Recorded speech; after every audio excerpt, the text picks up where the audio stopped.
Bien, nous allons commencer cette séance et ces 2 journées de colloque sur les déchiffrements d'hier et d'aujourd'hui. Il me revient le privilège, le plaisir, la charge d'introduire par quelques mots de congratulation les 2 journées. Il fallait vraiment un bicentenaire comme celui-là, je parle du bicentenaire du déchiffrement des hiéroglyphes, et une découverte de l'ampleur de celle que l'on doit à Champollion, de ces découvertes qui changent notre rapport au monde, pour que le PHE, l'École pratique des hautes études et le Louvre réunissent leurs compétences, leurs activités, leurs recherches en ces 2 journées consacrées au déchiffrement. Je me réjouis beaucoup de ce que les 2 institutions, merci Monsieur le Président, puissent être là avec les 3 départements antiques du musée du Louvre pour ces 2 journées. Donc, je rappelle bien évidemment les antiquités grecques, étrusques et romaines, les antiquités orientales, les antiquités égyptiennes, s'associent avec l'École pratique des hautes études pour ces journées. Je remercie évidemment tous mes collègues, les conférenciers, tous ceux qui ont participé à l'organisation du colloque savent combien c'est une véritable dentelle difficile de réunir autant de savants sur des questions aussi pointues. Merci à tous de pouvoir être là aujourd'hui, malgré toutes les difficultés. J'en apprends une aujourd'hui avec les grèves surprises de samedi, toutes les difficultés qui parfois mettent des obstacles à nos entreprises. J'ai dit qu'il me manquait un document et en effet, j'avais surligné sur le programme, l'exemplaire du programme de la conférence, quelques noms de ces écritures. De mémoire, je peux citer, et je vais en oublier des quantités, élamite, assyrien, hiéroglyphe, démotique, hiératique, ougaritique, acadien, etc., etc. J'arrête ma liste. Simplement pour mentionner, faire résonner ourite, pour faire résonner les noms de ces langues et de ces écritures que nous nous attachons à mieux comprendre. Et un regret aussi, si vous permettez, en forme de plaisanterie amicale à son égard, le méroïtique est absent de ces 2 journées. Vous savez que le méroïtique est l'écriture de cette langue couchite écrite et parlée du côté de la 5e cataracte au Soudan, la 5e cataracte du Nil. Notre collègue Claude Rilly, qui s'est engagé dans le déchiffrement de cette écriture, qui n'est toujours pas comprise, a choisi de diriger une fouille au même moment que ce colloque. Donc il est à Sédenka, en train de chercher des textes méroïtiques supplémentaires. Voilà, c'est une boutade pour ajouter un nom d'écriture à ce programme.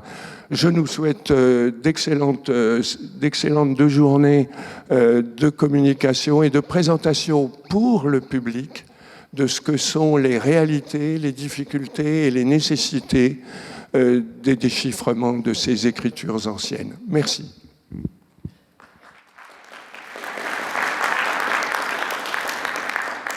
La formule consacrée, bien évidemment, on ne présente plus Monsieur Pascal Vernus, et du coup, ça me permet d'écourter cette présentation avec le déchiffrement des hiéroglyphes ou les pièges de l'image.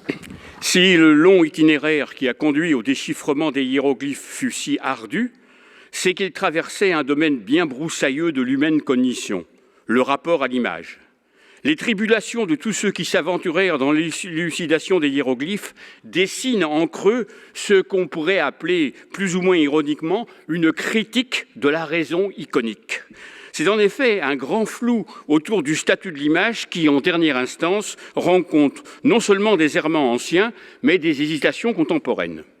Au départ, un contresens inattendu des écrivains gréco-latins sur l'écriture hiéroglyphique. Pourquoi inattendu ? Parce qu'il y avait une très longue familiarisation des écrivains de l'Antiquité gréco-latine avec l'Égypte. Vous savez, par exemple, que les Romains s'étaient pris d'égyptomanie, mais il y a des faits encore plus représentatifs. Domitien entendit légitimer la transmission du pouvoir à Titus à travers des textes hiéroglyphiques gravés sur un obélisque. Adrien dressa aussi un obélisque avec un texte en égyptien à la mémoire de son bel amant. Autrement dit, l'Antiquité gréco-romaine était très frottée de hiéroglyphes. Alors pourquoi ne nous ont-ils pas transmis? En réalité, ils l'ont transmis. Il y a eu un savoir sur l'écriture hiéroglyphique. Mais ce savoir est représenté par de nombreux auteurs. Je vous les cite à la volée, comme ça, pour ne pas faire être trop érudit. Hérodote, Diodore de Sicile, Plutarque. On a un traité de Carémon. On a une traduction grecque d'un obélisque. Il y a surtout le traité des Hieroglyphica. Il y a donc un savoir sur les hiéroglyphes. Alors pourquoi ce savoir ne nous a-t-il pas profité? Eh bien, pour une bonne raison. C'est un savoir, certes, mais un savoir grévé par un grave contresens, que j'appelle l'égyptosophie. Alors pour que vous compreniez ce contresens fondamental, il faut partir d'une contradiction et de la manière dont l'Antiquité gréco-romaine a résolu sa contradiction. Premier élément, l'Antiquité considérait l'Égypte comme la mère de la science, des lois, de l'art et de la sagesse. Élément de la contradiction, mais d'autre part, ce sont des images de réalités prosaïques, bassement triviales, voire même grossières, animaux, objets de la vie quotidienne, que les Égyptiens utilisaient dans leurs expressions religieuses. Je cite cette phrase de Diodore: « Ces signes d'écriture sont semblables à des animaux de toutes sortes, aux extrémités du corps humain, à des outils, principalement à des instruments de charpentier. » Alors, pour se tirer de cette contradiction, qu'est-ce qu'ils faisaient? Ils concluaient que derrière leur réalisme grossier, les hiéroglyphes devaient nécessairement dissimuler une symbolique sophistiquée. C'étaient donc des symboles destinés à véhiculer de manière ésotérique des connaissances fondamentales sur le monde, mais accessibles seulement à quelques initiés. Autrement dit, les intellectuels de l'Antiquité gréco-romaine avaient infléchi l'égyptomanie et l'égyptophilie des élites en égyptosophie, c'est-à-dire en une vision obscurantiste qui méconnaissait la vraie nature des hiéroglyphes. La méprise reposait sur la figurativité, comme on va le voir. Vous savez qu'à la fin de l'Antiquité, la malédiction de l'image s'est abattue sur la civilisation pharaonique. La fermeture des temples, décidée par l'édit de Théodose, a anéanti les derniers endroits où on connaissait les hiéroglyphes. Et l'Égypte byzantine était animée par un courant aniconique qui détestait l'image. Voilà une illustration de cette malédiction sur l'image due aux Byzantins. Vous savez ensuite que l'islam, qui s'établit en Égypte à partir du 7e siècle, ne fit que perpétuer cette stigmatisation, puisque la religion musulmane est en principe aniconique. Et les quelques écrivains arabes qui s'intéressèrent aux hiéroglyphes furent influencés par la vision obscurantiste de l'Antiquité gréco-romaine. Dès lors, pour l'Occident, l'Égypte n'avait plus guère d'intérêt. On ne la connaissait uniquement du passé pharaonique durant le Moyen-Âge que par les représentations des greniers de Joseph, des pyramides dans la mémoire collective, ou encore dans la pharmacopée par la poudre de momie. Autrement dit, disparition totale des hiéroglyphes, de la connaissance des hiéroglyphes, plus rien ne subsistait. Et puis voilà qu'arrive la Renaissance. La Renaissance va remettre sur le tapis le problème des hiéroglyphes. Pour deux raisons. Première raison, c'est la remise au jour des obélisques de Rome. En entreprenant des vastes travaux pour nettoyer leur ville, les papes, en particulier Sixte Quint, remirent au jour et redressèrent des obélisques qui avaient été enfouis et qui gisaient depuis des siècles. Ces obélisques étaient couverts de hiéroglyphes. Et bien entendu, ces monuments spectaculaires piquèrent au vif aussitôt l'intérêt des intellectuels et ils commencèrent à se demander ce que voulaient dire ces hiéroglyphes. La deuxième raison de l'intérêt pour les hiéroglyphes, c'est la redécouverte des auteurs gréco-latins. Vous savez que beaucoup d'auteurs gréco-latins étaient ignorés, mais après la prise de Constantinople, les moines qui souvent conservaient les papyrus ou les parchemins avec les textes des auteurs gréco-latins revinrent en Occident et donc révélèrent à l'Occident tous les traités sur les hiéroglyphes. Alors bien entendu, on chercha à confronter ce que disaient ces auteurs gréco-romains avec les obélisques. Et désormais, dans le champ intellectuel, dans le champ des doctes et des intellectuels, le mystère des hiéroglyphes était au premier chef. Cette attitude sur les hiéroglyphes, cet intérêt pour les hiéroglyphes, se divisa en 3 thèses. La première thèse, que j'appelle la thèse mystique, qui était la thèse dominante en raison de l'égyptosophie. Pour les gens de la Renaissance et du Moyen-Âge, les hiéroglyphes n'étaient que des symboles ésotériques porteurs d'une révélation sur les principes du monde.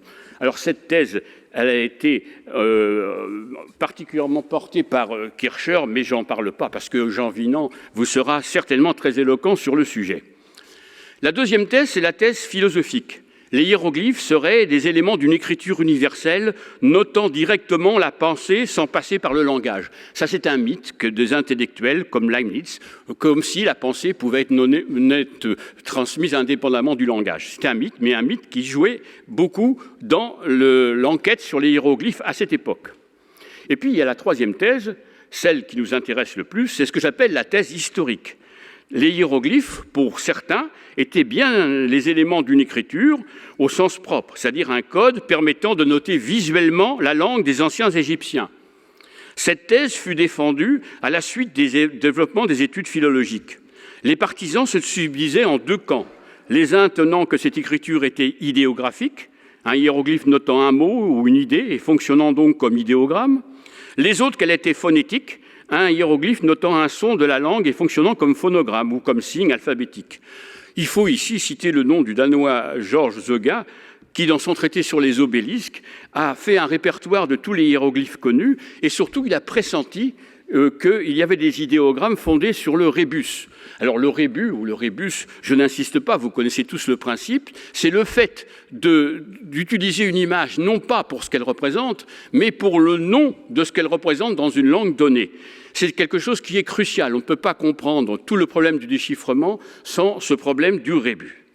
Donc nous sommes à la fin du XVIIIe siècle et les 3 thèses se déchirent, avec prédominance la thèse de l'égyptosophie et de l'écriture comme véhicule d'une pensée ésotérique. Et puis le destin frappe à la porte. Le destin, c'est le coup de pioche que donne un soldat, vous connaissez tous l'histoire, pour fortifier la ville de Damiette. Le soldat met au jour un immense bloc, un gros bloc de pierre noire, et bien entendu, tout de suite, un militaire en devine l'intérêt. Alors Napoléon ordonne d'en faire une copie qui parut dans la description de l'Égypte. Et puis après la capitulation des Français, les Anglais s'en emparèrent et l'en transportèrent au British Museum, où il demeure exposé. On l'a exposé récemment dans une exhibition récente, malgré les réclamations de l'Égypte. Alors qu'est-ce que c'est que la pierre de Rosette ? La pierre de Rosette, c'est la publication monumentale d'un décret promulgué en 196 avant Jésus-Christ par un synode à Memphis en vue d'honorer Ptolémée V Épiphane. L'intérêt de cette pièce, c'est que dans la partie supérieure, il y a une version écrite en hiéroglyphes et rédigée dans une langue qui n'est pas une langue parlée à l'époque, mais qui est mimétique des langues anciennes, une sorte de latin de cuisine. La partie médiane, c'est une version écrite en démotique. Le démotique est à la fois une écriture, mais aussi un état de langue. Et donc le démotique de la pierre de Rosette reflétait l'état de la langue standard à l'époque. Et la partie inférieure, c'est une version en écriture et en langue grecque. Alors, évidemment, vous imaginez la joie des déchiffreurs. Mais la mariée n'était pas aussi belle qu'elle le paraissait. Ça paraissait une belle aubaine, mais en fait, ce n'était pas si facile. Pourquoi ? Parce qu'il fallait... Pourquoi ? Parce que le texte était écrit en continu, sans séparation entre les mots et les phrases, donc sans marquage des unités de sens discrètes. Discrète, c'est un terme de philosophie qui indique que quelque chose forme une unité distincte des autres. Alors que faire ? Eh bien, les intellectuels de l'époque ont été brillants, il faut bien le dire. Ils ont cherché à isoler ces unités discrètes et ils ont eu recours à une méthode qui est encore utilisée pour le déchiffrage, c'est la récurrence. On a un repérage des groupes. Les premiers déchiffreurs disposèrent d'un moyen de vaincre cette énorme difficulté qu'était le texte continu Le nom de Ptolémée et celui de la reine Arsinoé apparaissaient à plusieurs reprises dans la version grecque. On pouvait donc à bon droit postuler qu'il en était de même dans les versions hiéroglyphiques et démotiques. Dès lors, les groupes de signes égyptiens qui étaient attestés autant de fois que le nom de Ptolémée et d'Arsinoé dans la version grecque avaient de bonnes chances d'en être les graphies. C'est donc sur les unités discrètes constituées par leur nom que travaillèrent les premiers déchiffreurs, en faisant porter d'abord leurs efforts sur la version démotique. Il faut bien comprendre que le déchiffrement des hiéroglyphes a commencé par le démotique. Pourquoi ? Tout simplement parce que le texte démotique de la pierre de Rosette était beaucoup mieux conservé que le texte hiéroglyphique. Et ces déchiffreurs, il faut bien l'avouer, ont eu des notables succès. Il faut absolument citer leur nom parce qu'ils le méritent. Vous avez par exemple Antoine-Isaac baron de Sylvestre de Sassy qui a réussi à identifier le nom de Ptolémée dans la version en démotique. Et puis il passa le relais à un Suédois éminent, Johan David Åkerblad. Åkerblad montra que dans la version en démotique, le nom de Ptolémée était écrit en caractères alphabétiques. Donc, première catégorisation. Et il établit à l'aide des autres noms propres un répertoire de 29 signes phonétiques dont la moitié était correcte. C'était donc un gros progrès, mais le problème, c'était qu'on ne pouvait pas aller plus loin. Åkerblad finit par se convaincre que tout était exclusivement alphabétique, et bien entendu, tout n'était pas exclusivement alphabétique, et donc il abandonna. Heureusement, un autre brillant esprit prit le relais, c'est Thomas Young. Thomas Young, qui était un physicien célèbre, qui avait fondé l'optique physiologique. Un jour, on lui apporta un texte démotique et il s'intéressa aux démotiques et au rapport entre démotique et hiéroglyphes. C'est lui qui est un des premiers et chercha à établir le rapport entre les graphies démotiques et les graphies hiéroglyphiques.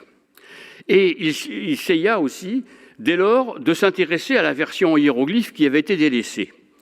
Délaissé pour toujours à cause du même problème, comment isoler les unités discrètes. Or là, Young eut un coup de génie, il s'appuya sur la thèse de l'abbé Barthélemy, dont nous entendrons parler beaucoup mieux que moi tout à l'heure.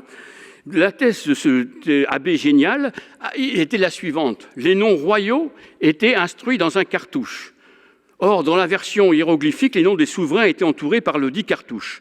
Ainsi, étaient-ils distingués comme unité discrète, isolable dans la continuité du texte. Donc, très gros progrès. On peut désormais, dans le texte hiéroglyphique, isoler certaines unités discrètes.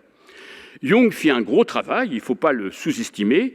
Il élargit l'étude des noms des souverains, au-delà de la pierre de Rosette, et il produisit un répertoire que vous avez en bas, dans lequel il établissait les correspondances entre les lettres grecques de l'alphabet grec et les signes à la fois hiéroglyphiques et démotiques. Vous voyez que la deuxième colonne, ce sont des signes démotiques, et la troisième colonne, ce sont des signes hiéroglyphiques. William Banks apporta quelques additions, mais là encore, des gros progrès, mais d'un seul coup bloqués. Bloqués, pourquoi ? Toujours pour la même raison, c'est qu'ils avaient bien montré que l'écriture était alphabétique, mais ils ne pouvaient pas aller plus loin que ce qu'ils avaient trouvé. Ils ne comprenaient pas qu'elle n'était alphabétique qu'en partie. Et donc, tout était bloqué. Enfin, Champollion vint. Alors, je ne vais pas vous parler de Champollion, c'est passé dans le patrimoine commun. Je dirais simplement deux choses essentielles. D'une part, il avait une boulimie orientaliste, il étudia la Bible, le Coran, le grec, le syrien, l'araméen, et surtout, j'insiste bien sur ce point, il étudia le copte. Le copte, c'est le dernier état de la langue égyptienne qui n'est plus parlé, mais qui est devenu une langue liturgique, comme le latin dans nos églises. Et donc, fort de cette connaissance du copte et de sa connaissance orientaliste, il se rua sur la documentation égyptologique disponible avec l'aide de son frère et décida de déchiffrer les hiéroglyphes. Ses premières recherches le conduisirent d'abord à accroître le nombre de bilingues disponibles. Dans l'énorme documentation qu'il avait réunie, un papyrus attira son attention. C'était un papyrus, le papyrus Kazati en démotique, qui comportait une traduction en grec. Donc là encore, on pouvait chercher des équivalents entre le texte égyptien et le texte grec. Et Champollion identifia le nom de Cléopâtre. Deuxième extension des bilingues, Champollion s'intéressa à l'obélisque de Philae. L'obélisque de Philae avait été transporté par William Banks devant sa propriété, vous le voyez ici. Sur chaque face, il y avait une longue colonne de hiéroglyphes qui comportait les cartouches de Ptolémée et Vergète II et de son épouse Cléopâtre. Mais les deux souverains étaient mentionnés dans une inscription grecque à la base. Donc là encore, on avait un nouveau bilingue, et à partir de là, Champollion s'attaqua à tous les cartouches identifiables dans toute la documentation disponible. Il réussit à identifier les noms de César, de Germanicus, de Domitien, de Trajan, etc. Et il accrut le répertoire des hiéroglyphes possédant une valeur alphabétique, répertoire qu'avaient commencé d'établir ses devanciers. Mais là encore, cela ne suffisait pas. On était toujours bloqué par le fait que même en étant avec un nombre de signes alphabétiques étendu, on n'arrivait pas à déchiffrer les hiéroglyphes. Et là encore, il eut recours à la méthode de la récurrence, mais d'une autre manière, d'une manière statistique. D'une étude statistique de la pierre de Rosette, Champollion conclut qu'il y avait bien trop de signes dans la version démotique pour que l'écriture fût entièrement alphabétique. En revanche, il y avait une trop forte récurrence de certains d'entre eux pour qu'elle fût entièrement idéographique. Dans la version hiéroglyphique, il compta 1419 signes, dont 180 différents. Derechef s'imposa la même conclusion. Il s'agissait d'une écriture mixte. Il trouva de cette confirmation de cette notion d'écriture mixte en s'attaquant à un cartouche gravé dans le temple d'Abou Simbel. Et ce fut l'illumination de Champollion. Alors vous avez ici le processus, il trouve un cartouche. Le premier signe, c'est un disque solaire en copte Ra, et c'est le nom du dieu Ra. Mais surtout, tout vint des groupes qui suivaient. Il repéra le groupe qui suit dans la pierre de Rosette, dans un mot qui signifiait jour de naissance. Or, en copte, jour de naissance se dit Hou Missi. Il est formé avec Hou jour et Missi mettre au monde. Ce mot Missi ne pouvait pas manquer de rappeler les terminaisons Mosis, Mess de beaucoup de noms de pharaons dans la tradition des auteurs gréco-latins. En recoupant ces indications, Champollion en conclut que le nom écrit dans le cartouche se lisait Ra-Missi, ce qui évoquait le nom de Ramsès II. Il confirma cette interprétation en identifiant le nom de Thoutmosis dans le cartouche suivant que vous avez là. Donc l'ibis, c'est Thoth, ça par la tradition grecque, il n'y a pas de problème. Le groupe qui suit représente la terminaison Mosis, Mess, et donc on retrouve le nom de Thothmès. Ces exemples montraient que l'écriture hiéroglyphique était à la fois idéographique et phonétique. Champollion avait enfin surmonté les difficultés sur lesquelles avaient buté ses prédécesseurs. Il allait exposer ses découvertes dans 2 publications. La première, la plus célèbre, n'est pas la plus importante, contrairement à ce qu'on vous dit souvent dans les rapports sur le déchiffrement. Elle porte avant tout sur le déchiffrement des noms de souverains étrangers, la lettre à M. Dacier. En réalité, la découverte de Champollion est plus explicitement exposée dans le précis du système hiéroglyphique. Alors le cœur de sa découverte, je vais vous le donner maintenant, c'est ça. Voilà le cœur de sa découverte. Mes travaux ont démontré que la vérité se trouvait précisément entre ces 2 hypothèses extrêmes, c'est-à-dire que le système graphique égyptien tout entier employa simultanément des signes hiéroglyphiques, des signes d'idées et des signes de sons, que les caractères phonétiques du même nature que les lettres de notre alphabet, loin de se borner à la seule expression des noms propres étrangers, formaient au contraire partie plus ou moins considérable des textes égyptiens hiéroglyphiques, hiératiques, démotiques, et représentaient, en se combinant entre eux, les articulations des noms de la langue égyptienne. Ceci, c'est le cœur même de la découverte. Bien entendu, Champollion a par la suite posé quelques principes qui sont absolument fondamentaux. Principe, les 3 écritures égyptiennes, hiéroglyphes, démotiques et hiératiques, sont fondées sur le même principe. D'ailleurs, Champollion s'entraînait à écrire le même mot dans chacune de ces 3 types. Les 3 signes hiéroglyphiques comportent des homophones, c'est-à-dire que plusieurs hiéroglyphes différents peuvent avoir la même valeur. Ainsi, dans le cartouche de Ptolémée et de Cléopâtre, on constate que ce qui correspond à T est parfois rendu par des signes différents, vous l'avez là. Il y a des signes qui servent uniquement de classificateurs sans valeur idéographique. Ainsi, le groupe du signe de l'œuf combiné à un autre signe dans le cartouche de Cléopâtre indique simplement que le nom qui précède est celui d'une déesse. Et ensuite, dernier point essentiel qui gêne beaucoup ceux qui s'intéressent à la langue égyptienne, les voyelles n'ont qu'une place mineure dans l'écriture hiéroglyphique. L'égyptien n'est pas une langue sémitique à proprement parler, mais c'est une langue apparentée aux langues sémitiques. Et dans ces langues sémitiques, il y a un trait fondamental, c'est que le sens est porté par les consonnes, le sens des notions est porté par les consonnes, et les voyelles viennent simplement actualiser la notion dans une idée particulière. Et donc les hiéroglyphes participent de ça. Alors, réfléchissons un peu à cette découverte. Le génie de Champollion fut d'avoir le courage de réviser ses convictions initiales et de réaliser que l'écriture hiéroglyphique était un système mixte. Autrement dit, il a perçu qu'elle faisait fond sur une duplicité fondamentale de l'image.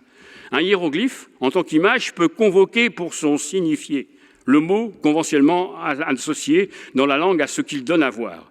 C'est ce qu'on appelle le sémogramme, terme qui recouvre idéogramme, radicogramme et logogramme d'une part, et déterminatif et classificateur d'autre part. Un hiéroglyphe, en tant qu'image, peut convoquer pour son signifiant, non plus pour son signifié, mais pour son signifiant, le mot conventionnellement associé dans la langue à ce qu'il donne à voir. C'est le phonogramme, et c'est là qu'intervient le principe du rébus, qui est absolument fondamental pour qui veut comprendre ces problèmes d'idéographie. Ce qu'il faut reconnaître, c'est que Champollion n'a pas mené à terme la distinction opérée par son génie. Il est demeuré partiellement piégé par le problème de l'image et son interprétation. Examinons sa classification des hiéroglyphes. Il distingue les caractères mimétiques, les caractères tropiques et les caractères phonétiques. C'est une classification qui n'est pas du tout homogène. Les deux premières catégories forment une seule et même catégorie. Ce qui distingue la première catégorie de la deuxième catégorie, ce n'est pas du tout la fonction. Ils fonctionnent tous comme idéogrammes ou comme sémogrammes. Ce qui les distingue, c'est le degré d'immédiateté en ce que nous croyons y voir ou débeauté et les notions qui leur sont associées dans le système hiéroglyphique. Or, ce que nous croyons voir dans l'image n'est pas toujours ce que les conventions de l'écriture hiéroglyphique donnent à voir. Je vais vous donner un exemple tout à fait significatif. Soit le hiéroglyphe qui représente une barque. Pour nous, au débeauté, point de surprise, il fonctionne dans le système comme un sémogramme ou un idéogramme déterminatif convoquant les mots égyptiens associés à la notion de barque. Donc, c'est simple. Maintenant, prenons un autre hiéroglyphe, le hiéroglyphe représentant une barque voile déployée. Surprise pour nous. Au débeauté, on va se dire « Ah, ça veut dire bateau à voile ». Eh bien non, pas du tout.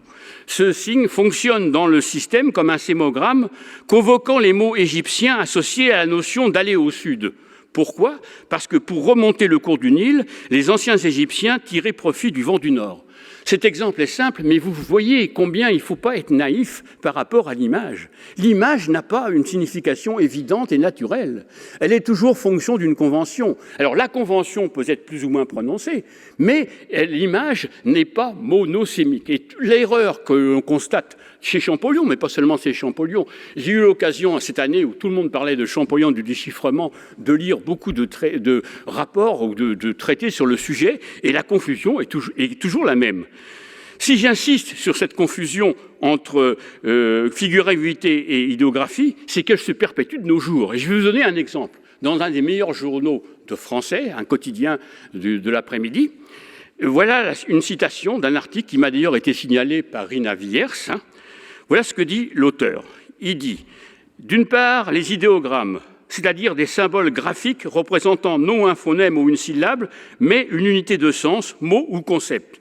D'autre part, les pictogrammes, c'est-à-dire les représentations figuratives, plus ou moins réalistes, reproduisant par leur tracé un objet ou une action. Là, c'est la même confusion à peu près que Champollion, le même flou conceptuel. Ce qui est appelé idéogramme et ce qui est appelé pictogramme participent en fait de la même catégorie.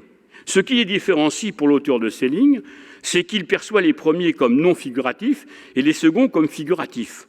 Mais cette distinction est purement subjective et n'a rien à voir avec le fonctionnement de ces signes dans le système. L'image y est piégeuse. À la base de cette confusion, un postulat inconscient. Une image serait monosémique. Or, l'image est intrinsèquement polysémique. Sa valorisation en tant que signe d'écriture repose toujours sur la convention qui élit une de ses multiples interprétations possibles.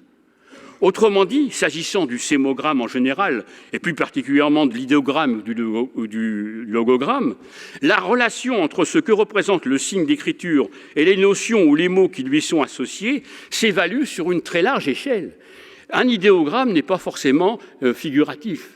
Et s'il est figuratif, il n'a pas forcément le sens que nous serions de